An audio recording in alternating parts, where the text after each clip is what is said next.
جوش ملیح آبادی اردو کے عظیم شاعر ہیں۔ ان کی شاعری برصغیر میں اس وقت پروان چڑھی جب آزادی کی تحریکیں اپنے عروج پر تھیں۔ ان کی فطرت پسندی اور رومانوی آواز میں ایک شدید تڑپ ہے۔ عظمت انسان، آزادی، تغیر اور سچائی ایسے موضوعات ہیں جنہیں جوش نے انتہائی فنی حسن کے ساتھ شاعری کے قالب میں ڈھالا ہے۔ کس زماں سے کہہ رہے ہو آج تم سودا کرو، ہند میں انسانیت کے نام کو اونچا کرو۔ ہاتھ ہے ہٹلر کا رقص بے خودی کی باغ پر، دیکھ کا لوہا دیکھ کا پانی چھڑک دو جرمنی کی آگ پر۔ سخت حیران ہوں کہ محفل میں تمہاری اور یہ ذکر نو انسانی کے مستقبل کی اب کرتے ہو۔ تمہیں آہیں سننے کا شوق تھا، مگر اب بتاؤ کرو گے کیا؟ جو کراتا تھا تمام شب، وہ غریب جوش تو مر گیا۔ میرے نانا حضرت جوش ملیح آبادی کو آج ہم سے رخصت ہوئے 18 برس بیت گئے ہیں، لیکن میں سمجھتا ہوں کہ جوش آج بھی زندہ ہے اور ہمیشہ زندہ رہے گا۔ بابا جب اس دنیا سے رخصت ہو رہے تھے تو یادوں کی بارات کا یہ دولہا جب اپنے آخری سفر پہ روانہ تھا تو میرے ذہن کے دریچوں سے پرانی باتوں کا ایک لا امتناعی سلسلہ شروع ہو گیا تھا۔ میں اپنے بہن بھائیوں میں سب سے زیادہ خوش قسمت ہوں کہ میرے اس عظیم نانا نے مجھے بہت پیار دیا اور مجھے بہت لاڈ سے پالا۔ مجھے یاد ہے کہ جب میں چھوٹا تھا تو وہ اکثر مجھے اپنے ساتھ مشاعروں میں لے جایا کرتے تھے۔ اس پر میرے دوسرے بہن بھائی ناراض بھی ہوتے تھے کہ آپ ان کو کیوں لے جاتے ہیں اور ہم کو ساتھ نہ رکھتے ہیں، لیکن نانا کو شاید مجھے بہت زیادہ پیار دیا انہوں نے، اور اسی پیار کی وجہ سے میں بھی آج تک ان کی شخصیت بھلا نہیں سکا۔ جوش کے ہاں موضوعات کی کمی نہیں اور نہ ہی الفاظ محدود۔ فکر و خیال کی وسعت اور اظہار پر قدرت نے انہیں اردو کے نمایاں اور ممتاز شاعروں کی صف میں لا کھڑا کیا ہے۔ اے دوست، دل میں گرد کدورت نہ چاہیے، اچھے تو کیا بروں سے بھی نفرت نہ چاہیے۔ کہتا ہے کون پھول سے رغبت نہ چاہیے، کانٹے سے بھی مگر تجھے وحشت نہ چاہیے۔ کانٹے کی رگ میں بھی ہے لہو سبزہ زار کا، پالا ہوا ہے وہ بھی نسیم بہار کا۔ ہر فرد سے محبت کرو جس کو سوکال برا یا اچھا کہا جاتا ہے، انسانی محبت سے دستبرداری نہ کرو۔ انسانی زندگی بہت سے خوشگوار اور ناخوشگوار واقعات، یادوں اور ناقابل فراموش لمحات سے مزین ہوتی ہے۔ میری بھی زندگی میں اپنی زندگی کا کوئی خوبصورت ایک دن، ایک لمحہ اور وہ ایک ساتھ یقینی طور پر ناقابل فراموش ہے، جب میں نے اپنی پہلی غزل اپنے دادا یعنی جناب جوش کی خدمت میں پیش کی۔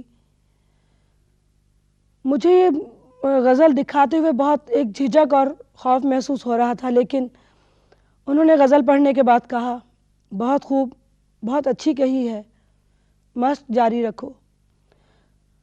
غزل پر نظر ڈالتے ہوئے انہوں نے میرے ایک مصرعے کی اصلاح کچھ یوں کی۔ میں نے اپنی ناسمجھی میں مصرعہ لکھا تھا کہ لبوں پر تبسم تھی، آنکھیں تھی نم، ہر ایک درد کو ہائے ڈھوتے رہے۔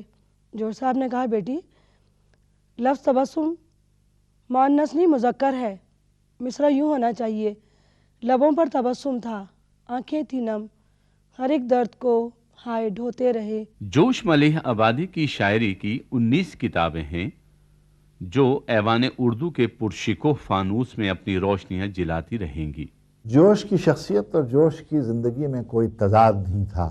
جوش ربائی لکھ رہے ہوں، جوش یادوں کی بارات لکھ رہے ہوں، جوش طلوع فکر میں امیر المومنین علی ابن ابی طالب کو خراج عقیدت پیش کر رہے ہوں، مسدس کی شکل میں واقعہ کربلا کی ترجمانی کر رہے ہوں، سورہ رحمان کا ترجمہ کر رہے ہوں، انقلاب کے نعرے لگا رہے ہوں، دوستوں کی محفل میں بیٹھے بذلِ سنجی کا مظاہرہ کر رہے ہوں، انٹرویو میں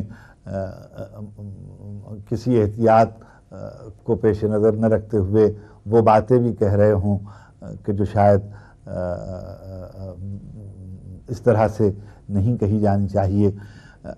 سب جگہ ان کی شخصیت آپ کو وہی نظر آئے گی، خلوت میں، جلوت میں، نثر میں، نظم میں، زندگی میں. وہ ایک خاص طرح کے انسان تھے. جوش صاحب ہماری ادبی تاریخ کی چند ہستیوں میں سے ہیں جنہیں ادب کے طالب علم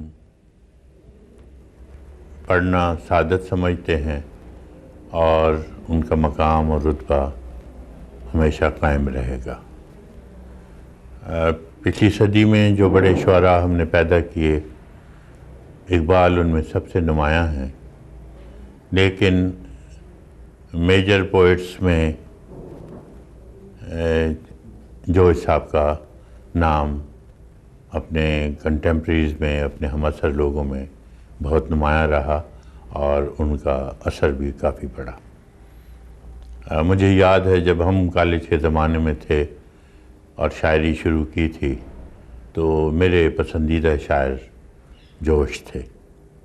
بلکہ اگر کسی شخص کی یا کسی شاعر کی یا کسی بڑی ہستی کی تصویر میرے گھر میں موجود تھی، میرے کمرے میں، تو وہ جوش ملیح آبادی کی تھی. حضرت جوش کی شاعری اور شخصیت کا جب ہم مطالعہ کرتے ہیں تو انسان دوستی ہی ان کا سب سے نمایاں پہلو نظر آتا ہے. وہ کہتے ہیں کہ بندوں کو جو ایک بار لگا لیتا ہوں گلے، اللہ کے 100 بار سلام آتے ہیں.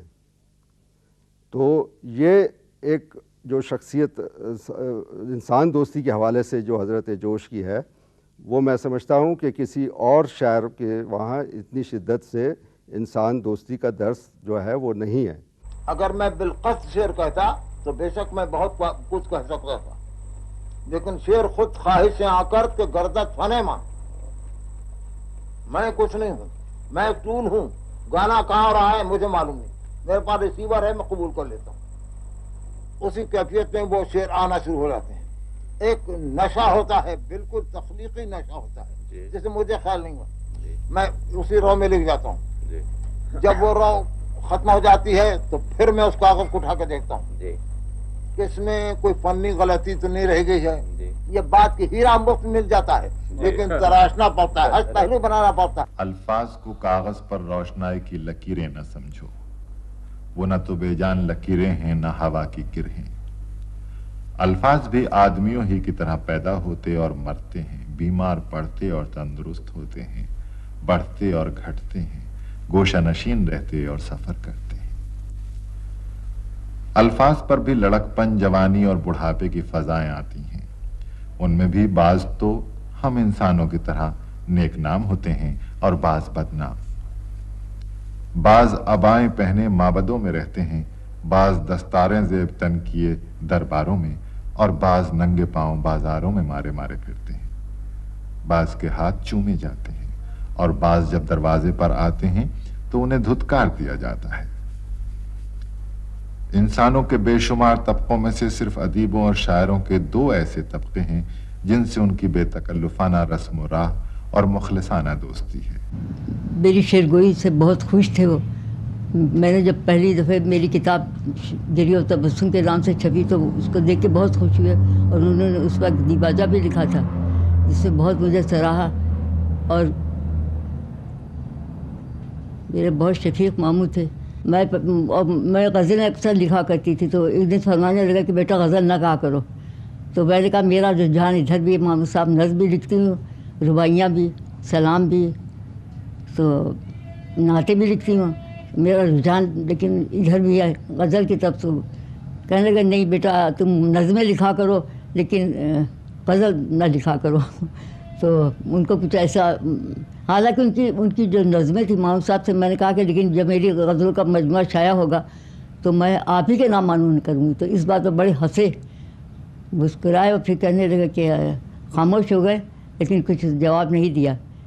تو میں غزلیں بھی کہتی تھی، تو میری غزلوں سے زیادہ وہ غزل کی طرح ہو گئے تھے نا، حالانکہ ان کے غزل کا آغاز، ان کی شاعری کا آغاز غزل ہی سے ہوا تھا محمد صاحب کی، اور ان کی نظموں میں بھی تغزل کا رنگ آپ ہر جگہ پائیں گے۔ وہ اپنی ذات کا، ان کا جو سب سے اچھا پہلو مجھے معلوم ہوتا ہے، ان میں منافقت نہیں تھی۔ یہی بات آپ کو ان کی جو خود نوشت داستان ہے یادوں کی بارات، اس میں ملے گی۔ انہوں نے اپنی زندگی کے کسی پہلو پر پردہ نہیں رکھا، صاف صاف، چاہے دنیا کو وہ برا لگے یا اچھا لگے۔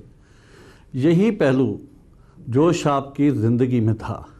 جوش صاحب نے آزادی کے نغمے گائے، ایسٹ انڈیا کمپنی جیسی نظمیں لکھی، لیکن ہوا یہ کہ جب وہ ہندوستان چھوڑ رہے تھے تو پنڈت جواہر لال نہرو ان کے ذاتی دوست تھے، انہیں عشائیے پر بلایا اور کہا کہ پاکستان کیوں جا رہے ہو؟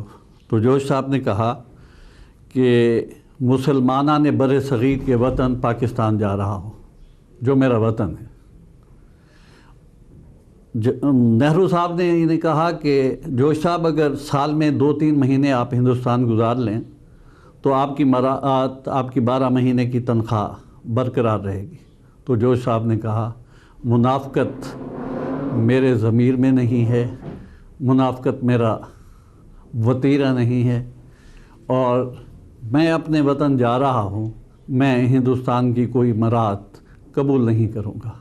بدلی میں کھنک رہی ہے صبح تو سار، بدلی میں کھنک رہی ہے کنوں میں دھواں ہے اور دھوئیں میں گلزار،